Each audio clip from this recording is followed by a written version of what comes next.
Tonight on CBC Vancouver News. Sadness in Prince Rupert. A carnival worker is dead after witnesses say he was hit by a ride. Plus, pushing past the smell. There's the green bin stinks a hell of a lot. Officials are asking more of you to dump less organic waste in the trash. If it goes in your green bin, it can go to an organics processing facility. And a lot of people like John Horgan who didn't like the NDP. in his own final words, we go inside the memoir of former BC Premier John Horgan. This is CBC Vancouver News.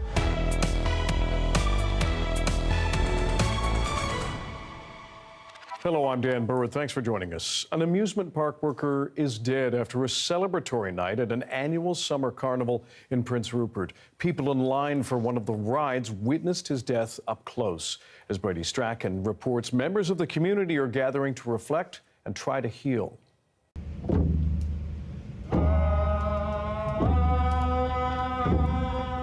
Through drumming and ceremony, a community comes together to mourn and grieve after a night of excitement and joy gave way to a shocking tragedy. My kids were here. We're on our last ride, 2 rides away. The incident happened at the Zipper, a ride that rotates fairgoers in multiple carts quickly around itself. Cymbia Burnaby says her daughter was in line with others to get on the ride when it happened. What my daughter had told me was that he was struck. And then people were calling out for help and trying to stop the rides. But there were people caught in the rides until they were able to get EMS and all that kind of stuff in here. On Wednesday, people lay flowers in a memorial in front of the ride. And in the early afternoon, Burnaby led a ceremony to help heal the trauma people experienced at the carnival. There's a lot of things that people witness that they're taking on, and we want to just make sure that they're sober. She says the ceremony is for people from Prince Rupert, but also for employees of the carnival who lost a friend and co-worker. Prince Rupert Mayor Herb Pond was also in attendance. He says it's important that people find a way to cope with the tragedy. How do you have a conversation even with your child about it? And I think people worry about saying nothing is not good, but saying too much maybe is not good. And I think that's where coming out and grabbing some of the resources that are available. In a statement, Shooting Star Amusements identified the victim as a dear friend and a great man, but did not release any personal details. WorkSafe BC, Technical Safety BC, and the Provincial Coroner's Service are all investigating. Brady Strachan, CBC News, Kelowna. Metro Vancouver has yet another plea for you. Please don't throw your food scraps into your trash. The latest data shows organic waste, which can be composted, is still the biggest single item ending up in landfills. This despite a decade-long ban on putting it in your garbage. Chad Pawson has more on the push to use the green bins more often. A load of garbage arriving at a Metro Vancouver transfer station. In those bags, though, is something that shouldn't be. Organic waste. It's been banned since 2015 because it's bad for the environment and climate change. They produce methane, which is a powerful greenhouse gas. On the other side, if it goes in your green bin, it can go to an organics processing facility, like a composting facility where it can be turned into a soil amendment. Hi there, we've got a bone to pick with you. Animated campaigns, the right tools for the job, even fines have not disappeared food scraps from garbage. Metro Vancouver's latest waste composition study shows organics made up 22% of regional waste, the largest single item. It works out to 70 kilograms on average per person per year. If that seems like a big number, it used to be even bigger, dating back to 2021. Since then, there's been a slow reduction in the amount of compostable organic materials in local landfills. Good job, say officials, but there's still work to be done. Using the green bin as much as possible can help further that. And we see some sectors, there's more challenges than others. One of those problem sectors are buildings like this. Smaller spaces, smell, and ickiness are reasons behind residents in these buildings having a higher rate of organics in their garbage compared to the regional average. I think a lack of convenience of the distance between where you may be sorting your materials and where they're actually ending up within your building can contribute to why it might be easier to do things incorrectly.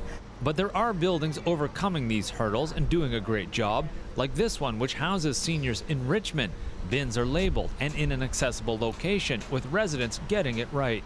Yes, except I noticed that the green bin stinks a hell of a lot. To reduce odor, some residents take their organic waste and store it in the freezer. Either way, Metro Vancouver wants residents to hold their noses and make sure green waste gets in the right place. Chad Pawson, CBC News, Vancouver. U.S. border agents searched a record number of phones and electronic devices at the border in recent months. That's according to their own data. As Sarah Levitt explains, it's part of a broader shift since Donald Trump took office once again, and Canadian travelers have taken notice. Nathan Kalman-Lamb says he's not going back to the United States. The New Brunswick professor was denied entry in January, so he got a visa, but still faced trouble in March. I was taken to secondary detention. They held me there for 3 hours. Kalman-Lamb says border agents never told him why. He was eventually let in, but says the experience was intense. They had my phone for 45 minutes. Now, he claimed it was just going to be a very cursory search. The U.S. Customs and Border Protection says overall searches of electronic devices like cell phones are up nearly 17% from the previous record set in 2022.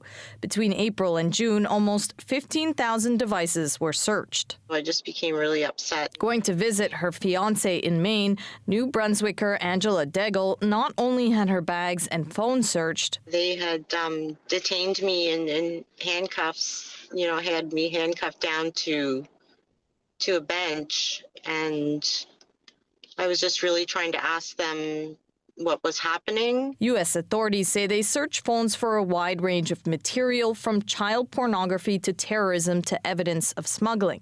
But the spike in searches also coincides with Donald Trump's crackdown on immigration, with high-profile arrests, detentions, and deportations. The border is not doing anything they've never had the power to do. They have always been able to check phones. What we're seeing is an exercise of discretion that's much stricter than ever before. She suggests Canadians comply with border officials. In June, the number of Canadians traveling to the U.S. was down almost 30% from last year.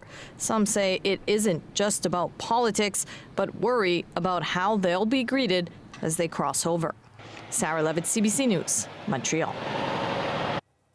Police say one person has been killed in a crash in Maple Ridge. The RCMP says officers were called to an area near Lougheed Highway and Spilsbury Street shortly before 10 a.m. They say it's believed to be between a car and a train. It's not yet clear what led to this collision. BC Emergency Health Services says a similar crash happened in Maple Ridge on Tuesday morning, and involving yet another train and another car, with one person taken to hospital in critical condition in that case. With little rain on the horizon, fire conditions in BC continue to worsen. On Thursday at noon, a campfire ban will come into place in the Kamloops region. Meanwhile, in the Fraser Valley, the Sailor Bar wildfire continues to pump smoke into the area, leading to air quality warnings. Johanna Wagstaff, our meteorologist, has more on that blaze near Yale. The Sailor Bar fire remains active today, even though we saw minimal fire growth overnight. Most of that fire behavior happened up the slope of Sailor Mountain. That's where we're seeing the fresh smoke plumes and where those two attack helicopters are really picking up those buckets and dropping it at the top of that steep terrain. BC wildfire crews also working to gain access today. One of their goals is to see if they can get in through that steep terrain on the ground on the top of the mountain. Meanwhile, working with CN Railway to create a mop-up zone about 50 feet around CN Railway tracks to help really lock down any of those hot spots. Still 111 hectare fire, 200 people under evacuation alerts. People have been stopping today to take pictures of the fire. And with heat warnings in place, not expecting to see fire behavior change much in the next couple of days. It's Saturday that we'll look to get about 10 millimeters of rain.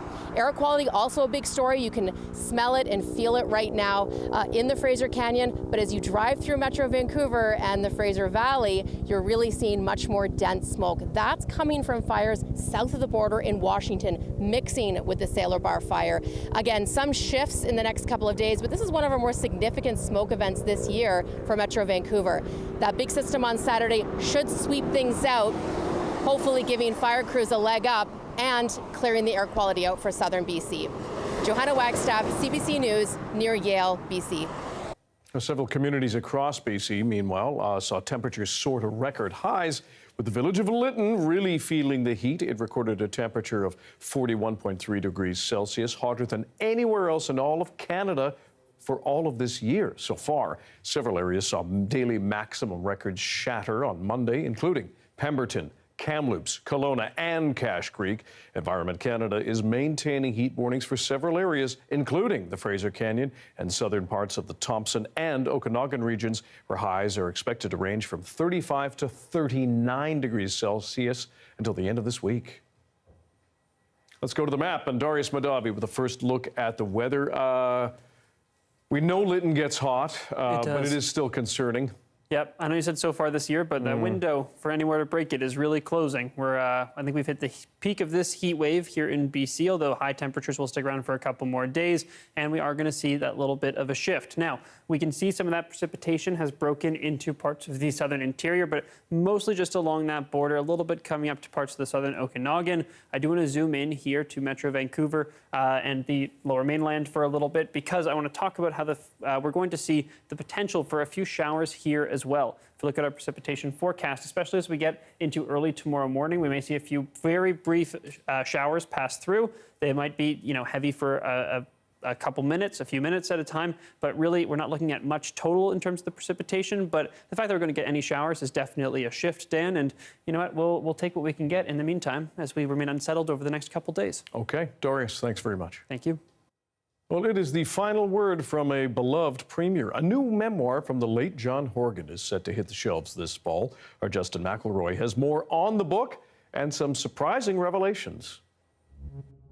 John Horgan was Premier of British Columbia for 5 very eventful years. And before he died last November, he did a series of interviews with a longtime BC journalist about his life that has been turned into a memoir. He talks about his legacy in the book, and this is what got him going. He wanted to leave some kind of legacy. But how did he look back at his legacy, his style of politics, and the people that he worked with? Here are 5 sections of the book that are particularly noteworthy. Horgan does admit some faults, particularly on drug overdose deaths front, where after attacking the governing Liberals for years, they continued to go up under his watch. He says nothing they did seemed to work, and expresses regret for focusing too much on safe supply over other parts of the mental health endemic. For the most part, though, Horgan was comfortable with his actions as Premier. That includes giving the green light to site C Dam, an LNG pipeline, and other environmental issues that attracted significant protest. He argues he brought people to the table, tried to find compromises, and that providing more opportunities for those without wealth was a key part of the NDP philosophy. And on the pandemic, he said his government mostly made the right decisions, and praised his choice-elect Chief Health Officer Dr. Bonnie Henry and Health Minister Adrian Dix mostly drive the bus. But he wasn't always full of praise for fellow NDPers. Horgan spends multiple pages in the book analyzing Dix, who led the NDP to a 2013 election loss before he became leader, concluding that he was too detached. And he called Vancouver Mayor Kennedy Stewart, also a former NDP MP, czar of saving the world without much idea of what he was talking about. Indeed, if there's a political philosophy in the book, it's one of critiquing where the left has gone in the last decade. Horgan argues at various times that they are too prone to being against things and too removed from talking with people. Horgan clearly thought the way he approached politics was part of the reason for his success and has lessons for others. And I think this is one of the reasons he was popular still at the end, is that a lot of people like John Horgan who didn't like the NDP and would say, well, I don't like the NDP, but I sure like John Horgan, because he was himself. Yeah. As Premier, he was genuine. Of course, there are plenty of debates on the left about populism, the environment, and drug policy. It won't be the last word on any of these issues, but it will be Horgan's. Justin McElroy, CBC News, Vancouver. Harbor seals are common off our coast. As the juveniles mature, some get injured that were separated from their mothers. After the break, how one rescue center is caring for the pups. Stick around.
Passengers flying out of YVR are reminded to check the status of their flight after some staffing shortages with the agency that provides air traffic control led to delays on Tuesday.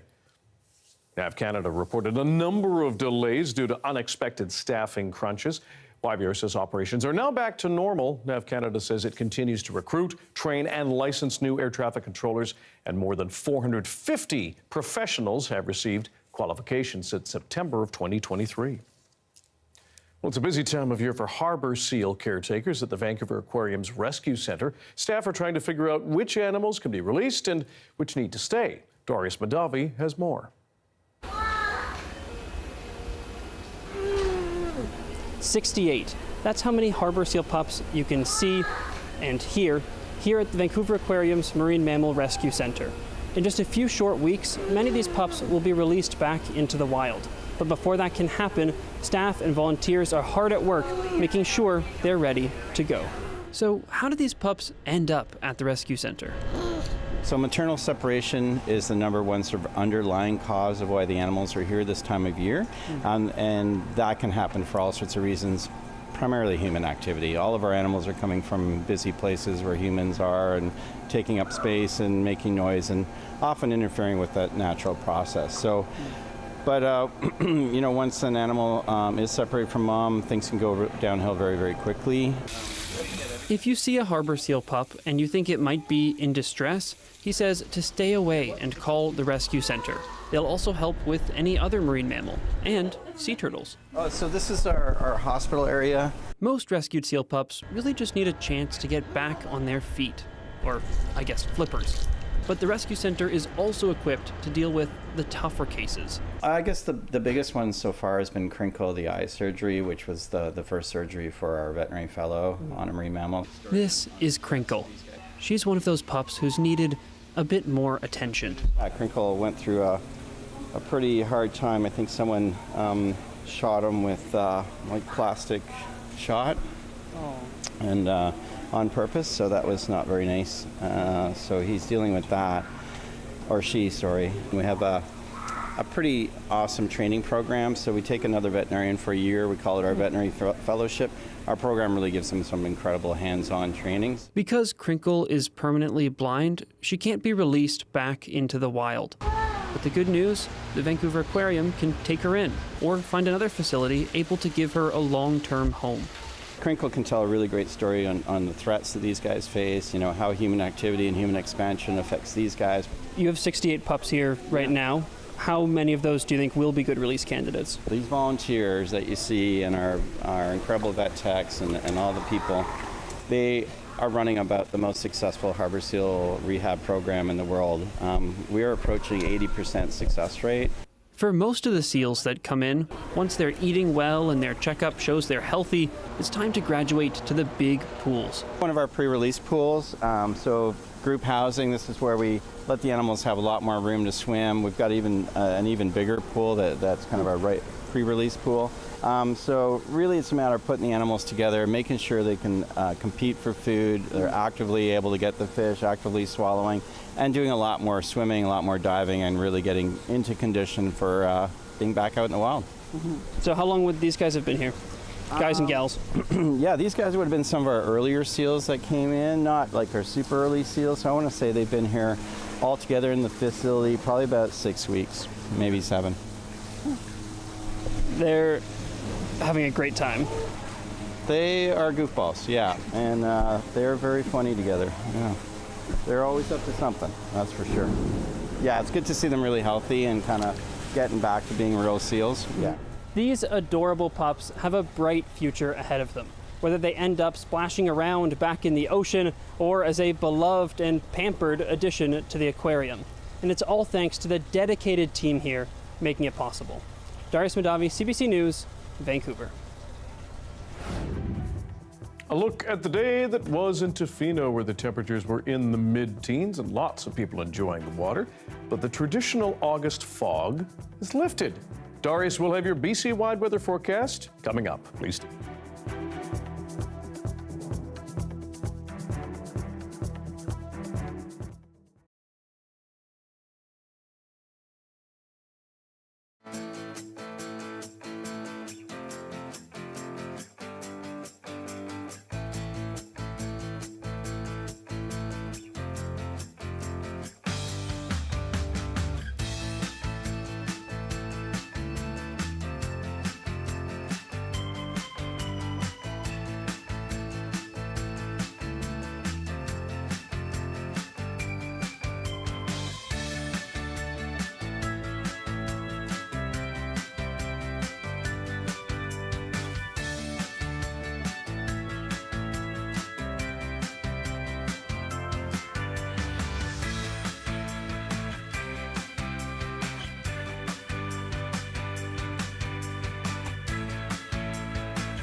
We're learning more about a horrific mass shooting that has plunged Minneapolis into shock and grief.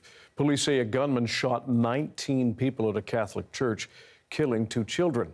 Ashley Burke has more on what more we know so far. A scene far too familiar in America. Families frantic to find out if their children are okay after a shooter opened fire. Where is June and Olive? That's all I could think about. It's so awful and it's so scary. And 2 children killed and most of the 17 injured, also kids. The attacker targeting a Minneapolis church filled with Catholic school students, some now describing the chaos inside. I heard something like really loud, like I thought it was fireworks in the church, and then I saw the shooting, and I was like, oh my gosh, I'm so scared. The shots were like right next to me. 5th grader Weston Halsney says at first he had no idea what was going on. And then when I heard it again, I just ran under the pew, and then I covered my head. My friend Victor saved me though, because he laid on top of me, but he got hit. Kids saving kids during a mass to mark the return of school. These kids were literally praying. It was the first week of school. They were in a church. Police say the suspect barricaded 2 of the church doors with 2x4s, then approached the side of the church, firing dozens of rounds of ammunition through the window, before dying of a self-inflicted gunshot wound. The shooter was armed with a rifle, a shotgun, and a pistol. This was a deliberate act of violence. He says all 3 guns were bought recently and legally, and all used. 2 young children, ages 8 and 10, were killed where they sat in the pews. Most of those injured range from 6 to 15 years old, along with 3 parishioners in their 80s. We are dealing with gunshot wound injuries from apparently a high-velocity weapon. And, gunshot wounds can be very problematic. The governor says incidents like this should never happen. It's my strongest desire that no state, no community, no school ever experiences a day like this. Ashley Burke reporting. Israeli officials are in Washington to discuss the war in Gaza. No details have emerged so far, but U.S. Envoy Steve Witkoff has said President Donald Trump would chair a meeting about a very comprehensive plan. In Gaza itself, the fighting grinds on, with local health officials reporting dozens of Palestinians dead and wounded.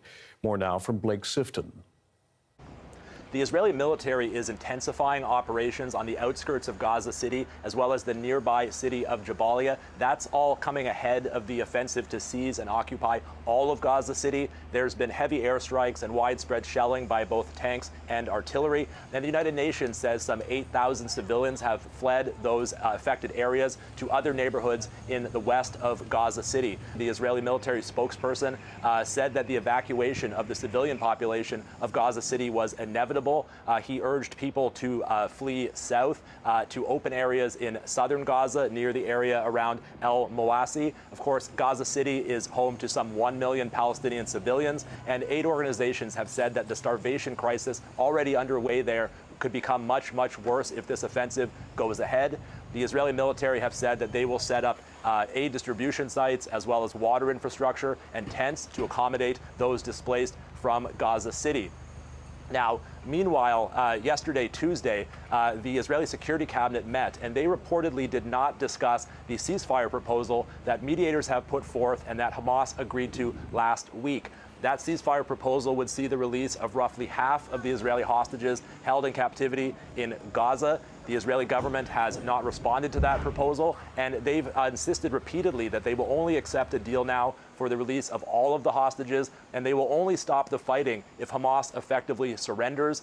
Yesterday, U.S. Special Envoy Steve Witkoff said that the Trump administration supports that position. So the Israeli government does seem intent on pushing forward with this operation, this offensive, to seize and occupy Gaza City. Blake Sifton for CBC News, Tel Aviv.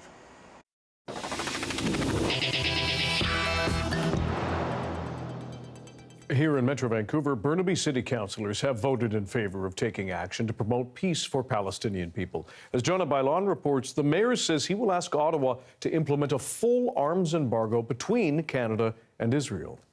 Free, free Palestine! Free, free Palestine! This group outside Burnaby City Hall is hoping their municipal government will take action.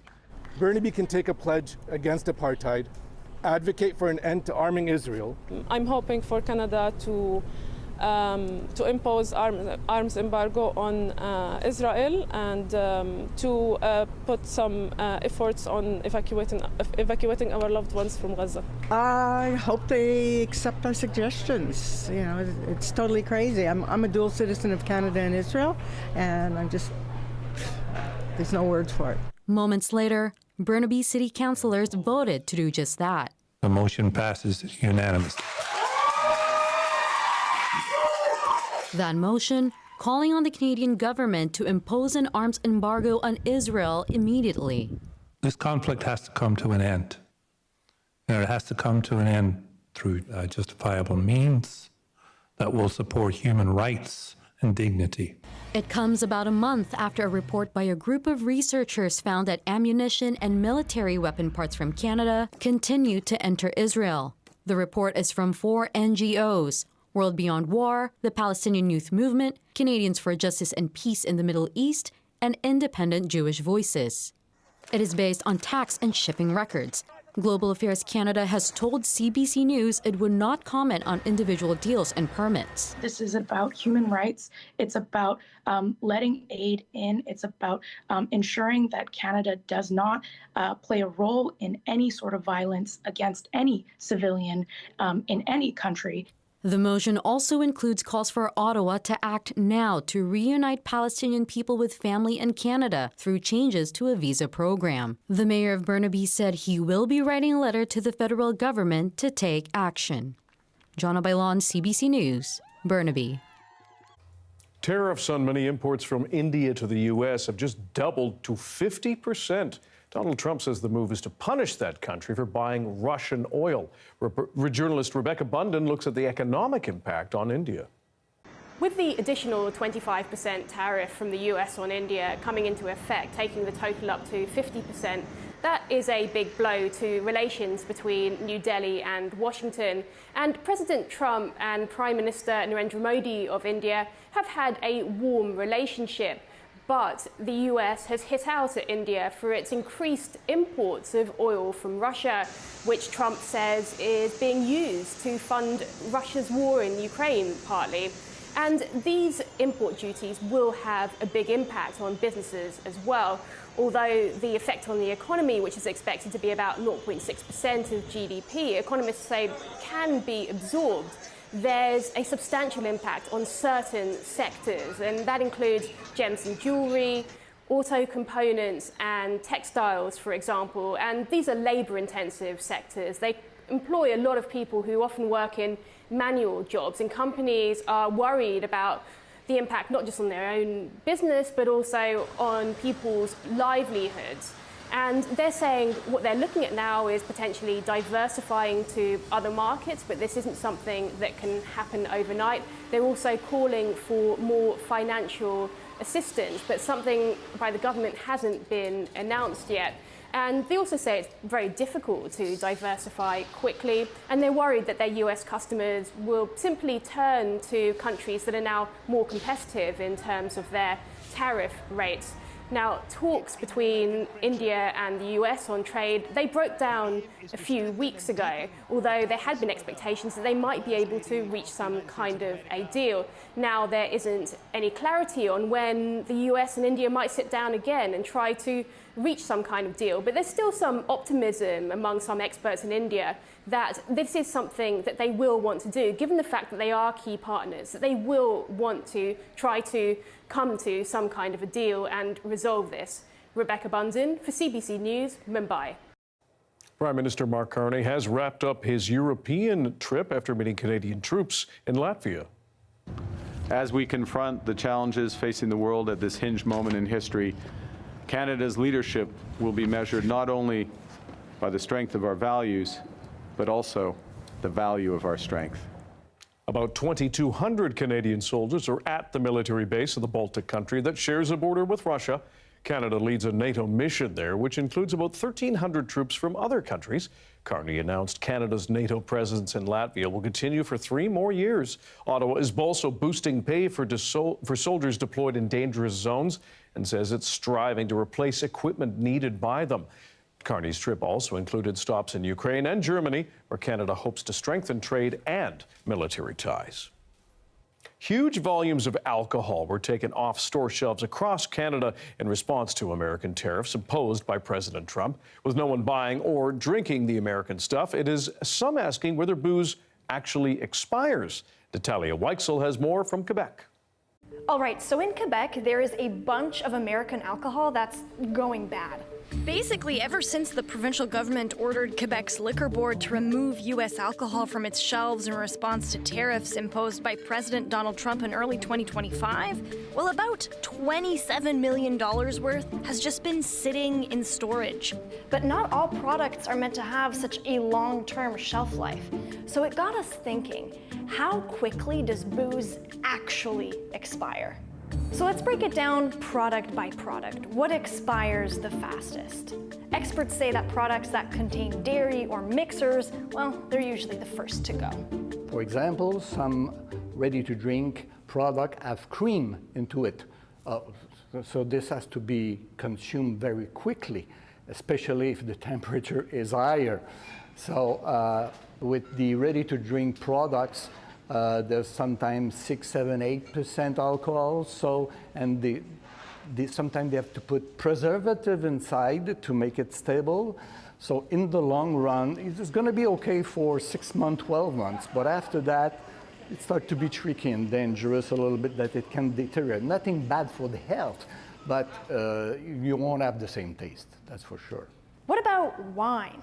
Depends on the category, like rosé, light white wine, some light red also, that normally should be consumed within a year after they have been produced, providing that they are stored in perfect condition. Temperature is the main factor. Ideally, it should be stored between 12 and 14 degrees to make the product last longer. SAQ warehouse, even if it's at controlled temperature, is much higher. So you diminish the life expectancy of those products. You see, wine is a living product. There's a lot of microelements, good bacteria. It gets more activated if the temperature is higher. And if it's cooled down, they sleep a little bit. So the wine is stable, more stable. Now, what stores the best and the longest? Well, straight up liquor. For spirits, for example, nothing will happen because the alcohol, 40%, makes it almost indestructible.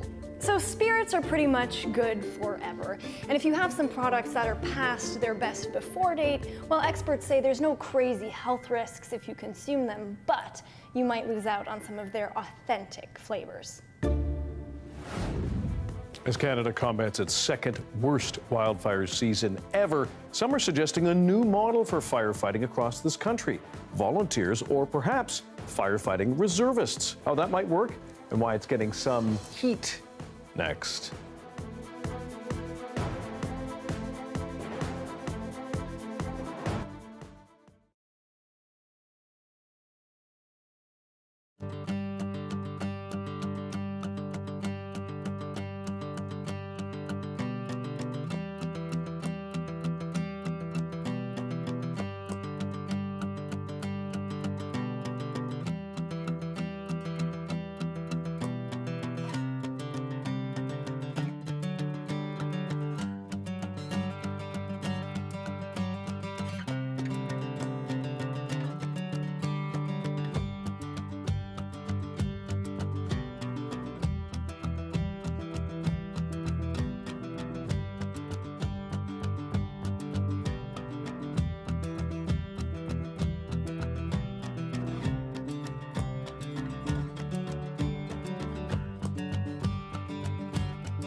This year's wildfire season in Canada is the second worst on record.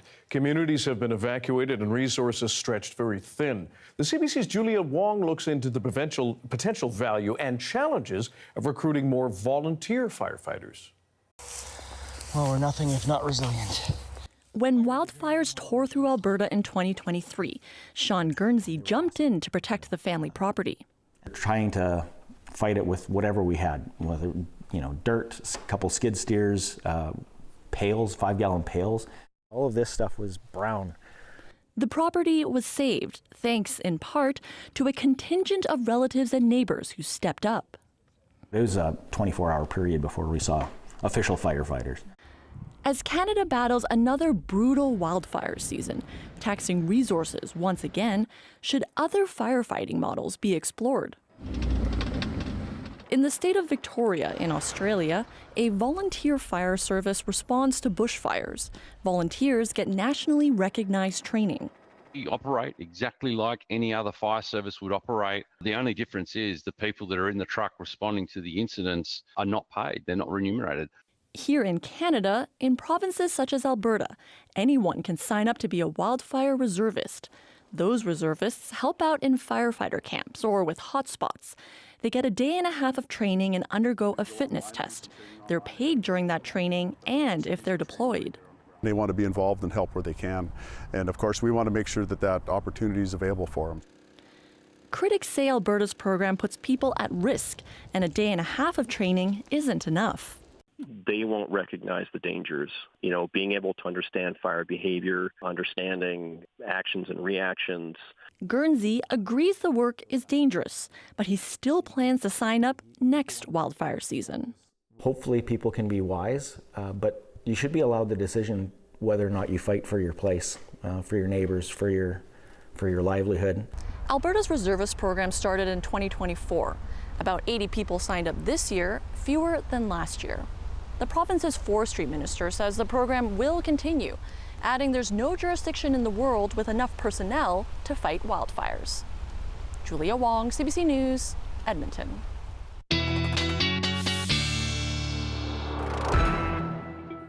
Darius Madavi, our science and climate specialist, back with the BC-wide weather forecast, again with that red.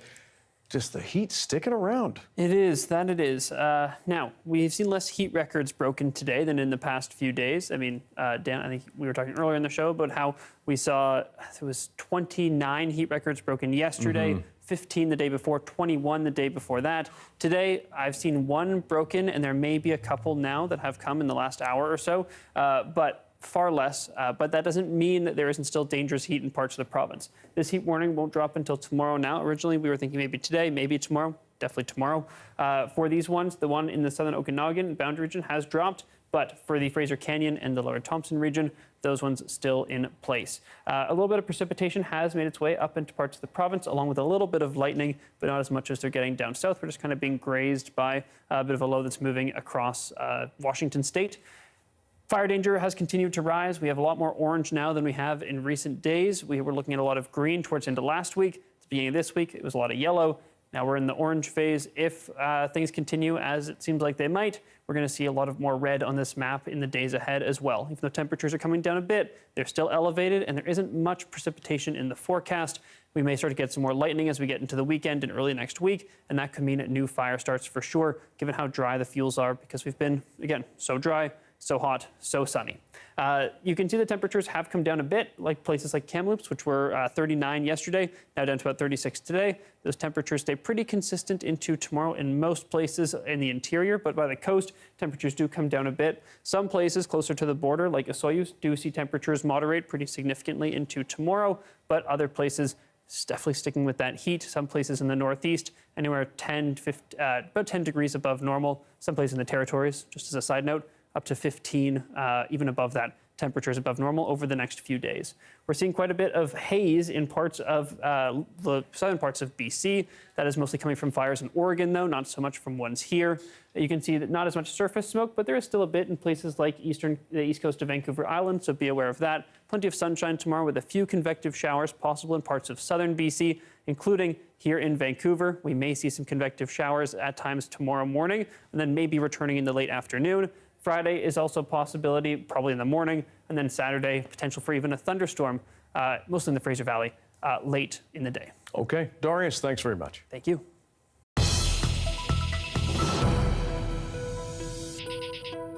A caffeinated product on the market is causing a bit of a stir. The small tea bag pouch-like delivers a quick hit of caffeine when placed between the lip and the gum. With the product growing in popularity among teens, health experts are concerned. Here's Allison Northcott. They work really fast because it's straight to your saliva.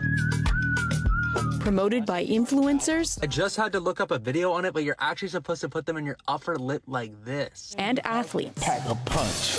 Caffeine pouches are these little packets of caffeine that are placed under the lip. Or in class, struggling to stay awake. Same. That's why I use Grind's caffeine pouches. Each pouch can contain between 25 and more than 200 milligrams of caffeine. Compare that to a small coffee, which has about 100 milligrams, or a can of cola with about 35 to 45. This is one of the packages. You've seen these before? I have. So we can see one of the pouches. They're small. They may be small, but this researcher says they could still cause serious harm in young people if they're overused or mixed with other caffeine sources. The body that's naive to caffeine or smaller may actually respond very strongly to that, with some risks as severe as heart complications, heart arrest, or even overdose. With coffee, chocolate, and energy drinks, there are a lot of caffeinated options on the market. Some here are intrigued by this latest one. It's kind of cool. Honestly, it's kind of cool. If there's not time to have a coffee, it's like a good way to have that caffeinated feel. But this sleep medicine specialist says young people especially should be careful. It's best that young people actually not use these caffeine pouches. If you have to take a stimulant to keep yourself awake at school or work, then it begs the question, do you have a sleep problem at night that's causing you to feel so fatigued? The companies we spoke with say their pouches aren't meant for or marketed to kids, and say their products are an alternative to nicotine pouches or energy drinks. Still, some say the products need more scrutiny. There is a need for education around these products and appropriate health warnings, which aren't always there. Health Canada told us the department is investigating several cases to see if some of these products are breaking federal rules. Allison Northcott, CBC News, Montreal. They're one of America's favorite families, but a new petition is looking to keep the Simpsons bilingual. Why the popular Quebecois dubbing of the show might be on the chopping block. Stay tuned.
Hi, I'm Amy Bell, and here's what's in your CBC inbox. Join CBC's Dan Burritt on September 24th at Dakota's signature fundraising event, the Team Trivia Challenge, supporting Literacy Month in BC. Register your team at dakota.ca. And never miss a special programming series, event, or contest. Subscribe to CBC's e-newsletter at cbc.ca/Vancouver inbox and keep connected with us. Quebec francophones have been watching a dubbed version of The Simpsons for decades. But now it looks like the show will no longer be available in their mother tongue. They're facing the prospect of bidding adieu to Homer and his family. But as Sarah Levitt explains, there's now an effort to stop that. The Simpsons. It's a cultural juggernaut worldwide, and in Quebec, the hijinks of the Simpsons family are tailored to its audience in culture and language. For 35 years, a uniquely Quebec version of The Simpsons has been dubbed in Québécois French. That's now in jeopardy. If you watch the original Simpsons in English, you'll hear this. Hey, back off, man! Oh, okay, dude. I wouldn't want you to have a cow, man. But if you're watching the Québécois version, you'll get it in full joual, Quebec slang. Hey, ça va faire, man? Oh, OK, le smart. Tu vas pas nous chier un autobus, man. Chorus Entertainment hasn't renewed its broadcasting rights and won't provide the Québécois dubbing anymore. Instead, it'll be up to Disney+, and so far it appears that's not happening. Disney didn't reply to requests for comment. C'est important qu'on ait une version québécoise. Joshua Biasotto says it's important to have a Québécois version because it's something the people of Quebec can identify with. He's launched a petition that's already amassed more than 25,000 signatures. The show uses local references and name checks Quebec celebrities and politicians.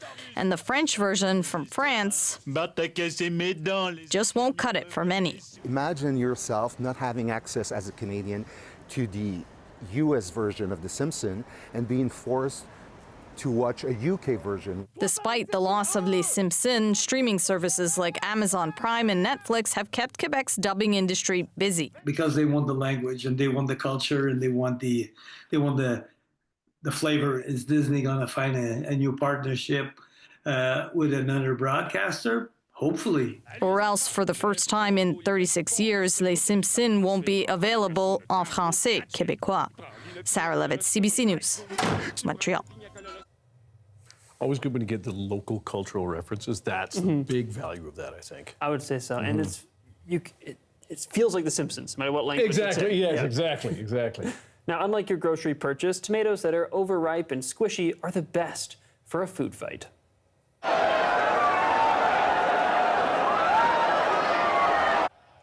It's the annual Tomatina Festival in the Spanish town of Buñol. For about an hour, tens of thousands of residents and tourists pack its longest street and paint it red, hurtling tomatoes at each other. The event is said to have originated in 1945 amongst villagers, but now the festival attracts visitors from all over the world to the small town in Valencia region. Must be fun getting a selfie in there. When I said paint the town red, I didn't realize how Oh, red. yeah. That's red. No, that's ridiculous. Yeah. I know. No sauce being made for that stuff.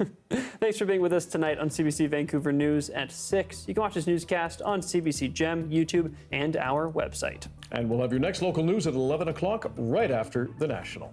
Good night.